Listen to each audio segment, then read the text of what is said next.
साल 2025 के आगमन के साथ हम सभी के दिलों में एक नई उम्मीद और नई ऊर्जा होती है। हम चाहते हैं कि ये साल हमारी जिंदगी में कुछ खास बदलाव लाए, हमें सफलता की ऊंचाइयों तक पहुंचाए और हमारी मेहनत का फल हमें मिले। लेकिन सवाल ये उठता है कि कैसे हम इस साल को अपनी सफलता की यात्रा का हिस्सा बना सकते हैं। अगर हम ये जान लें कि हम किस दिशा में बढ़ना चाहते हैं, तो हम उस दिशा में उचित कदम उठाकर सफलता प्राप्त कर सकते हैं। साल 2025 को सफल बनाने का पहला कदम है अपने लक्ष्य को स्पष्ट रूप से पहचानना। जब तक आप ये नहीं जान पाएंगे कि आपका लक्ष्य क्या है, तब तक उस पर काम करना कठिन होगा। आपके लिए ये जरूरी है कि आप ये समझें कि आप जीवन में क्या पाना चाहते हैं। सबसे पहले आप अपना लक्ष्य निर्धारित करें, फिर हर रोज 1% और वेस्ट करने की कोशिश करें, तो एक साल में आप कितनी तरक्की कर लेंगे। लेकिन इसके लिए सबसे जरूरी है आपके आज के कंफर्ट जोन को कल की सफलता के लिए सैक्रिफाइस करना। सफलता उन्हीं लोगों को मिलती है जो बहाने लगाने में नहीं, बल्कि काम करने में फोकस करते हैं। दूसरा, अपने लक्ष्यों को प्राप्त करने के लिए स्वयं पर विश्वास करना सफलता की कुंजी है। अगर आप अपने लक्ष्यों के प्रति विश्वास नहीं रखते, तो आप कभी भी उन तक नहीं पहुंच सकते। आत्मविश्वास सफलता का आधार है। जब आप खुद पर विश्वास करते हैं, तो आप किसी भी चुनौती का सामना दृढ़ता से कर सकते हैं। जब कठिनाई आ सकती है, तब भी अगर आपने अपनी क्षमता पर विश्वास रखा, तो आप उसे पार कर सकते हैं। खुद को विश्वास दिलाना और हर कदम पर अपनी क्षमता का एहसास दिलाना बहुत महत्वपूर्ण है। आपका आत्मविश्वास न केवल आपके मानसिक स्वास्थ्य के लिए लाभकारी है, बल्कि ये आपके व्यवहार, आपके निर्णय क्षमता और आपके काम करने के तरीके को भी प्रभावित करता है। इसलिए आत्मविश्वास से भरी सोच रखें और खुद को हर दिन ये याद दिलाते रहें कि आप अपने लक्ष्य को पा सकते हैं। तीसरा, समय का सदुपयोग करें और सही तरीके से योजना बनाएं। दोस्तों, हम सभी के पास एक बहुमूल्य चीज है, वो है समय। इस बहुमूल्य चीज को उन चीजों में खर्च करें जो सही मायने में आपके लिए जरूरी हैं। इसका सही तरीके से उपयोग करना बेहद आवश्यक है। अगर हम अपने समय को ठीक से नहीं बांट पाते, तो हमारी सफलता को हासिल करने में काफी समय लग सकता है। टाइम मैनेजमेंट को अपनी दिनचर्या का अहम हिस्सा बनाना बहुत जरूरी है। ये बेहद जरूरी है कि आप अपने दिन की शुरुआत एक ठोस योजना के साथ करें। अपने लक्ष्य को पाने के लिए एक सही टाइम टेबल तैयार करें और उसी दिशा में मेहनत करें। आपको अपने दिन, सप्ताह और महीने के लिए एक ठोस योजना बनानी चाहिए।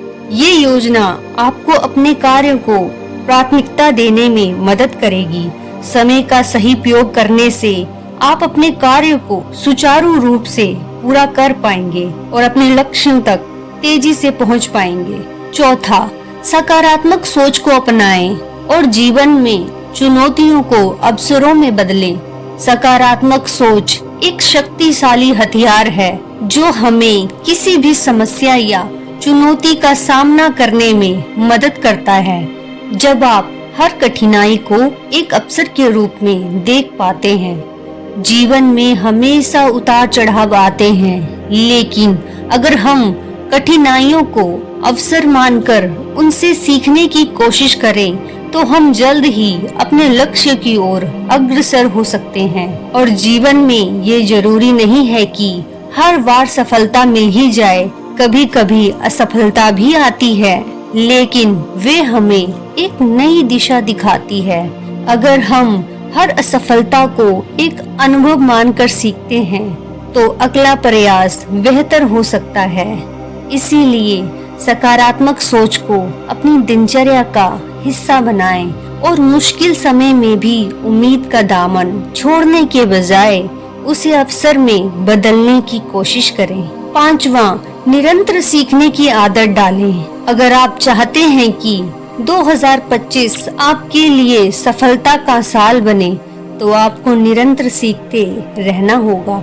दुनिया तेजी से बदल रही है और हर दिन नई जानकारी, नई तकनीक और नए अवसर आ रहे हैं। यदि आप इन बदलावों के साथ खुद को नहीं बदलेंगे तो आप पीछे रह सकते हैं। इसीलिए ये आवश्यक है कि आप हमेशा कुछ नया सीखें, चाहे वह एक नई स्किल हो, नई भाषा हो या फिर किसी नई तकनीकी जानकारी को समझना हो।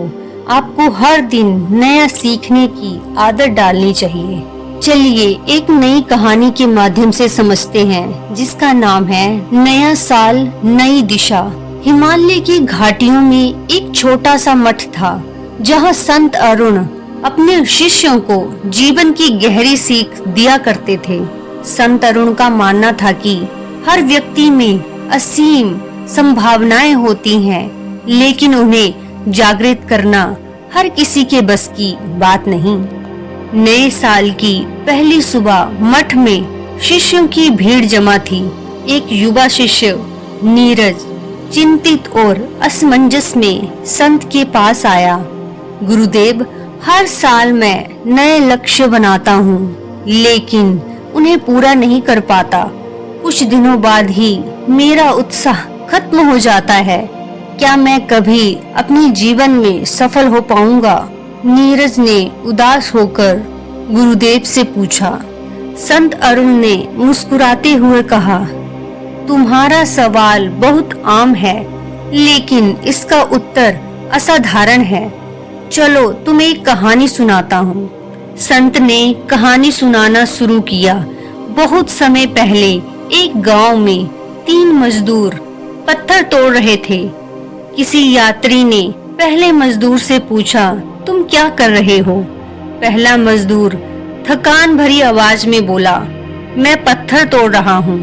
ये काम बेहद उबाऊ और कठिन है। यात्री ने दूसरे मजदूर से वही सवाल किया। वह थोड़ा उत्साहित होकर बोला, मैं एक दीवार बना रहा हूँ। ये काम बेहतर है, लेकिन अभी भी बहुत मेहनत लगती है। फिर यात्री ने तीसरे मजदूर से पूछा। वह खुशी से चमकते चेहरे के साथ बोला, मैं एक मंदिर बना रहा हूँ, जहाँ लोग शांति और प्रार्थना के लिए आएंगे। ये काम मेरे लिए सम्मान की बात है। तीनों मजदूर एक ही काम कर रहे थे, लेकिन उनका दृष्टिकोण अलग था। संत अरुण ने नीरज की ओर देखा और कहा, तुम्हारे लक्ष्यों के प्रति तुम्हारा दृष्टिकोण ही उनकी सफलता या असफलता तय करता है। अगर तुम अपने लक्ष्य को केवल एक काम की तरह देखोगे तो वह बोझ बन जाएगा, लेकिन अगर तुम उसे एक बड़ा उद्देश्य मानकर आगे बढ़ोगे तो वह तुम्हें प्रेरित करेगा। संत ने नीरज को एक छोटी सी परीक्षा दी। उन्होंने उसे एक खाली घड़ा और पानी से भरी बाल्टी दी। इस घड़े को पूरा भर दो, संत ने कहा। नीरज ने बाल्टी से पानी डालना शुरू किया, लेकिन घड़े में एक छोटा सा छेद था और पानी धीरे धीरे बाहर निकलने लगा। गुरुदेव, ये असंभव है, पानी डालने का कोई फायदा नहीं है, नीरज ने निराश होकर कहा। संत मुस्कुराए और बोले, यही तुम्हारी समस्या है। तुम हर दिन थोड़ा प्रयास करते हो, लेकिन जब तुरंत परिणाम नहीं दिखता तो तुम हार मान लेते हो। याद रखो, निरंतर प्रयास ही घड़े को भर सकता है, चाहे वह धीरे धीरे क्यों ना हो। संत ने नीरज को नए साल के लिए 3 नियम दिए। पहला, छोटे कदम उठाओ, हर दिन अपने लक्ष्य के लिए थोड़ा थोड़ा काम करो। दूसरा, अपने उद्देश्यों को याद रखो, अपने काम को सिर्फ एक काम न समझो, बल्कि उसे अपने जीवन का उद्देश्य बनाओ। तीसरा, धैर्य रखो, परिणाम तुरंत नहीं आएंगे, लेकिन निरंतर प्रयास से सफलता निश्चित है। नीरज ने संत की बात मानी। उसने छोटे छोटे कदमों से अपने लक्ष्य की ओर बढ़ना शुरू किया। हर दिन वह एक पंक्ति लिखता, एक किताब पढ़ता और अपनी गलतियों से सीखता। धीरे धीरे उसने महसूस किया कि उसकी सोच और ऊर्जा सकारात्मक हो रही है। नए साल के अंत तक नीरज न केवल अपने लक्ष्य तक पहुंच चुका था, बल्कि उसने खुद को एक बेहतर इंसान के रूप में ढाल लिया था। इस कहानी से हमें यही सीखने को मिलता है कि सकारात्मक सोच, छोटे छोटे कदम और धैर्य के साथ कोई भी लक्ष्य हासिल किया जा सकता है। नया साल हमें केवल तारीखें बदलने का नहीं, बल्कि खुद को बदलने का मौका देता है। तो दोस्तों, उम्मीद करती हूँ कि इस वीडियो के माध्यम से आपको बहुत अच्छी जानकारी सीखने को मिली होगी, और मिली हो तो एक लाइक जरूर कीजिएगा और अपने प्रियजनों के साथ भी इसको शेयर कीजिएगा जिनका भी आप भला करना चाहते हैं। और इसी तरह की मोटिवेशनल वीडियो को देखने के लिए हमारे इस चैनल को जरूर सब्सक्राइब कर लीजिएगा। आपको और आपके परिवारजनों को नव वर्ष की ढेर सारी शुभकामनाएं। आपका हर दिन मंगलमय हो। धन्यवाद। नमो बुद्धाय।